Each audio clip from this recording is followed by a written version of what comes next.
So welcome to AIT. Thank you for coming out and joining us here today on what will be my final press conference as the AIT director. I want to start with a sort of a brief description of where we are to set the groundwork for today's discussion, and then I will be happy to answer your questions. Ed will call on people for questions. So the United States enjoys a robust, unofficial relationship with Taiwan. AIT works to advance a shared vision of a free and open Indo-Pacific that is connected, prosperous, secure, and resilient. We seek to expand our cooperation with Taiwan on our many shared interests and values, and we will continue to support Taiwan's meaningful participation in the international community and work to deepen our economic ties, all consistent with our One China policy.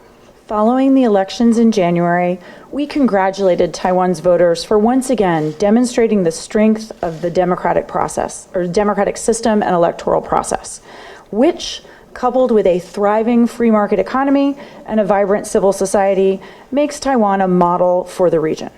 In May, we congratulated President Lai on his inauguration and expressed how we look forward to working with him and across Taiwan's political spectrum to advance our shared interests and values, deepen our long-standing unofficial relationship, and maintain peace and stability across the Taiwan Strait.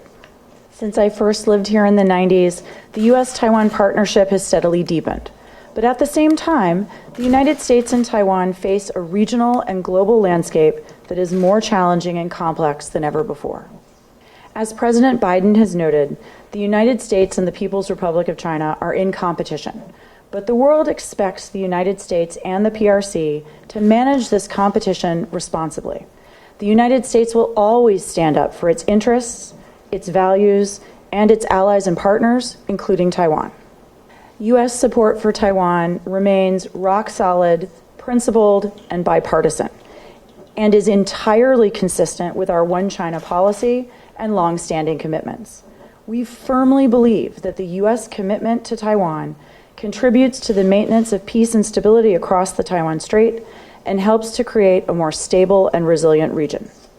So over the course of the last 3 years as AIT director, I have been focused on 4 primary objectives, all of which reflect long-standing U.S. policy priorities and have bipartisan support in Washington. These are supporting Taiwan's self-defense capabilities, promoting global supply chain resilience, supporting efforts to preserve and expand Taiwan's international space, and deepening our already excellent economic and people-to-people ties. So I'm going to expand a bit on each of these priorities. First, the United States remains committed to supporting Taiwan's ability to defend itself and to strengthening Taiwan's role as a regional partner. We have a shared and abiding interest in peace and stability across the Taiwan Strait. We consider this central to the security and prosperity of the Indo-Pacific and indeed the world. We will continue to support Taiwan's self-defense needs in line with the Taiwan Relations Act. We will also continue to work together with our partners here in Taiwan on maritime law enforcement and humanitarian assistance and disaster relief. Second, we are working with Taiwan to promote global supply chain resilience. As the world's Silicon Island, Taiwan is a central node in the globe's semiconductor ecosystem and a cutting-edge pioneer on emerging technologies. As a trusted, reliable partner, Taiwan plays a crucial role in achieving the goal of global supply chain resilience. Third, we are working together to create opportunities that will expand Taiwan's international space. We seek to enable Taiwan to share its expertise in multilateral fora and to identify opportunities to engage with other international partners. Taiwan's meaningful participation in the UN system and other international organizations is, at its foundation, a pragmatic issue. Finally, economic and people-to-people ties remain the bedrock of our relationship. These ties are deep and historical. I spoke earlier about the work that we're doing to strengthen global supply chains for high-tech industries, but the U.S.-Taiwan economic relationship is far broader than just high-tech. Taiwan is our 9th largest trading partner. It ranked as the 7th largest consumer of U.S. agricultural products. Of our top 10 partners, only Canada and Mexico trade more with the United States on a per capita basis. And following major investments in high-tech industries and advanced manufacturing, Taiwan is now the fourth fastest growing source of foreign direct investment in the United States. The US-Taiwan Initiative on 21st Century Trade, announced in June 2 years ago under the auspices of AIT and TECRO, provides another opportunity to deepen our trade and investment relationship. In June of last year, we reached a historic agreement covering several of the trade areas set forth in the negotiating mandate. Most recently, the two sides held an in-person negotiating round late April, early May of this year, where we continued our discussions on agriculture, labor, and the environment. Those conversations were productive, and going forward, the two sides will continue to hold regular talks in order to reach consensus. On the people-to-people side, AIT supports programs with partners on Taiwan on a variety of issues. Taiwan currently has one of the largest Fulbright programs in the world, hosting over 300 American scholars and teachers every year. And the US-Taiwan Education Initiative is a concrete example of how we are working together to facilitate language teaching and learning in support of both Taiwan and the United States priorities in this area. So a growing focus for cooperation that bridges the security and economic space is the urgent need to more effectively counter cybersecurity threats.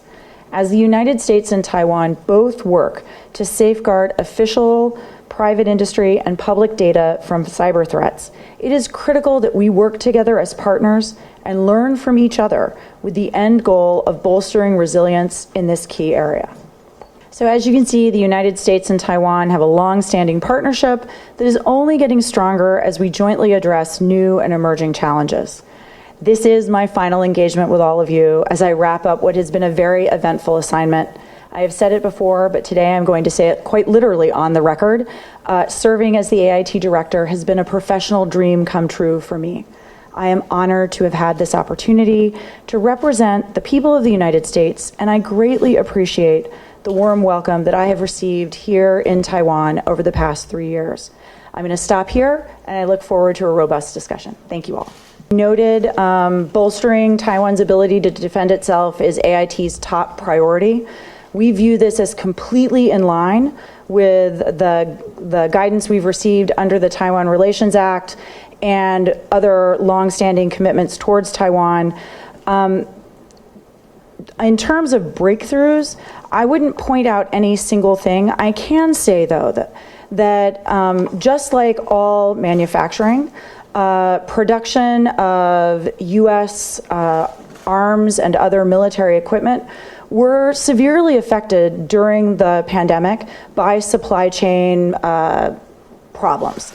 Those are now unwinding. We look forward to the delivery of the military capabilities that Taiwan has purchased over the past several years. And so I would just say continue to watch this space. In the United States, unlike on almost any other issue of foreign policy or domestic policy, there is a broad-based, bipartisan consensus on policy towards Taiwan. So I do not think an election would necessarily change that. So on the issue of President Lai's description of his comments during his inaugural address, I will defer to President Lai on what he meant while speaking in Mandarin. I will say that the United States welcomes the commitments that he made, both in his election victory speech and in his inaugural address, about maintaining peace and stability across the Taiwan Straits and maintaining the status quo in cross-strait ties.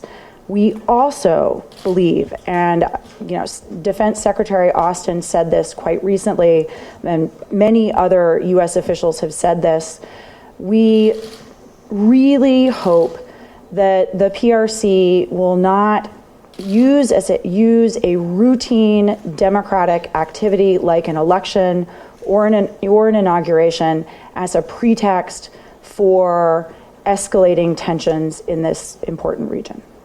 The United States is profoundly devoted to a status quo in the Straits and in the region, the broader region, that is one of peace and stability. And that is why we have consistently urged the PRC to avoid coercive or provocative actions, both in the Taiwan Straits and in other areas like the South China Sea and off Japan, because provocative actions are almost by definition dangerous. They run the risk of a miscalculation or an accident that could spark a broader conflict, as you said. Taiwan is, of course, a leader in advanced manufacturing, high tech and electronics.